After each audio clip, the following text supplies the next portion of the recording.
fans, friends, and subscribers. This is your host Ram with you today on your daily cricket show. I know that I'm not living up to the reputation as far as the daily cricket show is concerned because due to a lot of home commitments and work commitments, it's becoming a bit increasingly difficult to connect to you all on a daily basis. And I was, as I said, the timing is such that it's about the Australian cricket commentary, which I really love. Test match, the second test match that happened where Australia leveled the series against India. And that's the precise reason on some of these days I couldn't bring the action to you, but I was always in the second test match where they leveled the series. We had a bit of which was won by Australia on the first day itself, I thought, with Aaron Finch and the other opener, Marcus Harris, putting on a century on a really spicy track.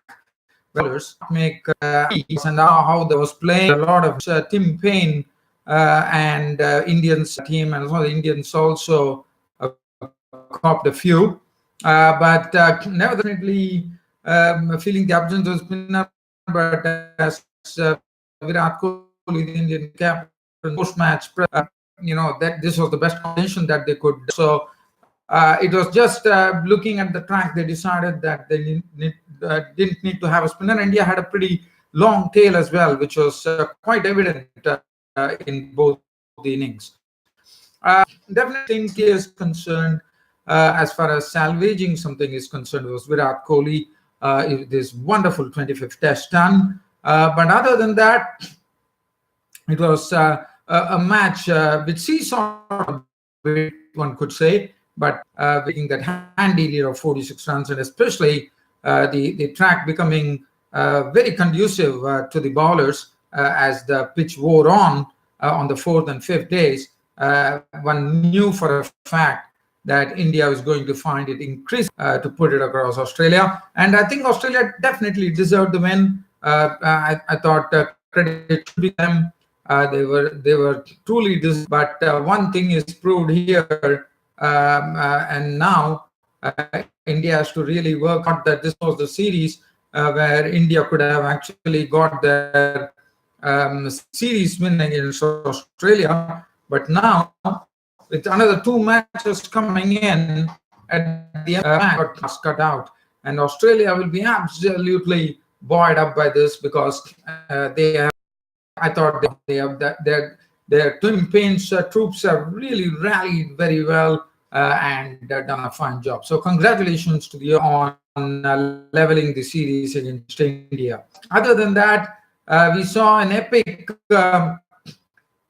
We are just talking about the first test match of the series between New Zealand and Pakistan, New Zealand and Sri Lanka at Basin Reserve in Wellington. We saw records tumbling. It was Tom Latham making the bat through the innings with his maiden double century in Test cricket, and that too was the highest score by a person actually carrying the bat, and he was only just 3 short of the all-time score. I thought it was Brian Young, the other opener, who probably pipped him by three runs.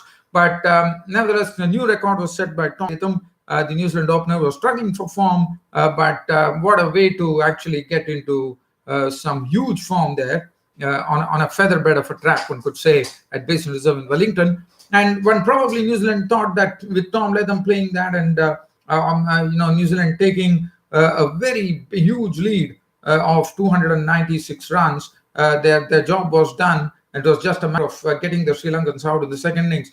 But one has to really say that full credit goes to Angelo Mathews, the Lankan player who got his first century in this particular year, 2018. and one would hope that Angelo Mathews continues to score centuries in the 19 as well, and one knows that what an important role he's going to play in World Cup 2019. Kusal Mendis, who has been hunting for form for quite a long time, a pretty talented player at that, finally came into his groove, was beautifully nurtured by the experienced Angelo Mathews as Kusal Mendis played some attractive strokes and showed what a wonderful talent he is. And the main thing that I would like to talk about, it was a battle where New Zealand on the fourth day's play were kept on the field for the whole day. They toiled hard, but they could not get a single wicket in the whole day, with Angelo Mathews and Kusal Mendis putting up a double century partnership. Finally, it was 268 run unbroken partnership, and both of them getting to centuries in their own manner. In fact, Angelo Mathews doing some push-ups to prove a point, probably, and really good guys who actually, and on the final day, they still managed some runs. But look at this: the rain came to the rescue, and the match ended in a draw. One probably would have thought after New Zealand amassed 570 odd runs, it was just a matter of time where probably New Zealand were going to win this particular test match. And here comes that 4 days play where Sri Lanka did not lose a single wicket. And on the final day also helped matters, as the Basin Reserve Test in Wellington, which should be remembered for quite a long time, ended in a tame draw due to rain, and definitely a sort of a historic match which went on the Basin Reserve in Wellington as far as records were concerned. So that is as far as these two matches were concerned. Now, the thing that I'm going to look at, yes, we are talking about the IPL, and the IPL auction has been done. We are seeing a lot of youngsters who have been inducted, and there are a lot of players who have not even had any value. I mean, just imagine this. The South African bowler Dale Steyn, there were no bidders. Yuvraj had no bidders, and finally Mumbai Indians picked him up. And also we saw, just talking about the very good part of the IPL, the man who, the overseas import, the England overseas import, and there was no question, and I think there is absolutely no doubt about it, that this precociously talented youngster from England, Sam Curran, is a really a wonderful talent for England. And here he comes, being the person having the highest bid being made for him. And Sam Curran should be on cloud 9 right now. So he was the first. Jaydev Unadkat, the left arm seamer, did not have a good IPL in the last year as well. Has not been really, but one was really shocked to see, or surprised, I would say, to see Jaydev Unadkat coming on the top as well after Sam Curran. So that was pretty interesting. And one only hopes that Jaydev Unadkat really lives up to the reputation. And I can say, and as far as Sam Curran is concerned, I think that is going to happen. He's going to really prove it in this IPL that his highest bidding that was done for him was really worth it. And then we also have another special boy by the name Varun Chakravarti. I'm told he's from Tamil Nadu, and he's a sort of a mystery spinner who has 6 variations. So he bowls 6 different kinds of deliveries, and that is something they call him the mystery spinner, Varun Chakravarti. And he's someone who is someone that everyone are going to have a look. Just on a strong note, another thing, there were another player also selected. His name is Shivam Dube, who used to biff the ball, long, one could say, as Shivam Dube already has hit 5 consecutive sixes in 2 T20 matches, if my stats are right here. And he's another big buy, and he'll be playing under the tutelage of the Indian captain Virat Kohli for Royal Challengers Bangalore. So I'm sure Shivam Dube will be watched very keenly by Virat Kohli. So that is as far as, and as I said, Yuvraj Singh, there were a lot of players. Brendan McCullum did not have any bidders, and we all know what value they have. Brendan McCullum, Dale Steyn, all big names. But unfortunately, there were no bidders for these players, which was pretty sad. Well, so that is as far as IPL is concerned. So the IPL 2019, the bidding has gone through, and definitely it promises to be a very, very great tournament. There's no doubt about it. And also, I'm also trying to look at the Big Bash League in Australia. Also, good start. They had a Colin Ingram, of the team, had to actually recall Pattinson who was given, but even after they took. So just talking about this match, which was the first match of the Big Bash 2018-19, one could call it. The match between Brisbane and Adelaide Strikers, and the match was won by the Adelaide Strikers from that leg spin Rashid Khan. What a bowler he is! Figures did a very good turn.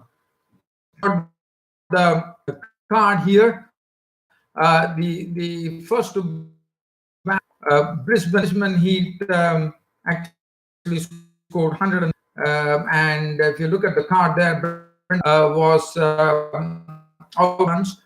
Bryant making 22 of 20.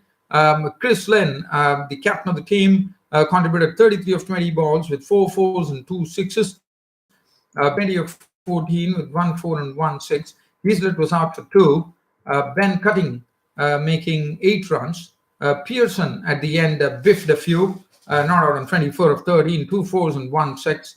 Pattinson, as I said, was a sort of a controversy, and then finally he came, but that didn't really work out as Pattinson was just out for 4 runs. Stickety not, sweeps and duck. Mujibur Rahman really contributed in a big manner.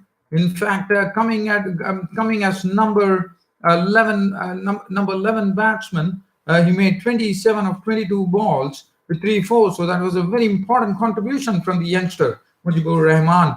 Look at the bowling figures of Rashid Khan: 4 overs, no maiden, 3 runs and 3 wickets. Tremendous bowling. Short had 2 wickets, 1 for Lachlan and 1 each to Nestor. Stanley was the most costliest bowler. He got himself runs with the 4 overs. Adelaide Strikers given a target of 146. Rattled along. Alex Carey taking the attack to the deliveries with 5 fours and 4 sixes. Other than that, they had Wells making 24 of 22. Weatherall was out for 17. Ingram was just out for 1, the captain of the Adelaide Strikers. So Adelaide Strikers winning the first match of the Big Bash League 2018-19, one could say almost. And 7 for 5. Pattinson 2 for 20 for 26 for Mujibur Rahman. Stickety was costly, none for 37 of 3.1. 4 overs 1 for 27 for Sweepson. Cutting 3 overs 1 for 22. Rashid Khan was the man of the match in the first match of the Big Bash League 2018-19. So that is as far as is concerned. Now we will have a look at some cricket news that's there. Well, just talking about one of the games that happened between West Indies and Bangladesh, the first T20, where West Indies played in absolutely Caribbean style as they hunted down the 130 all-out score from Bangladesh in the T20 by slamming them with Shy Hope making a 16. And now we are on to the second T20 match, which is coming up tomorrow. Where, as I said, Shy Hope hit 9 sixes in a knock in a 50. He made of just 16 deliveries, and it was batting order, and he slammed a few as well. And been given an opportunity in the Indian Premier League. So there are 6 players from the Caribbean who have made the cut to the IPL this time. Sheffield Rutherford, O'Shane Thomas, the pace bowler. Sheffield Rutherford, the very big hitter in the CPA, played in Canada I reckon he was in that match in Canada as well, where, if I'm not wrong, he made a dazzling century where everything was gone. He almost gave them victory by hitting and so that's the news. As I said, it has been a bit of a challenge for me. Definitely,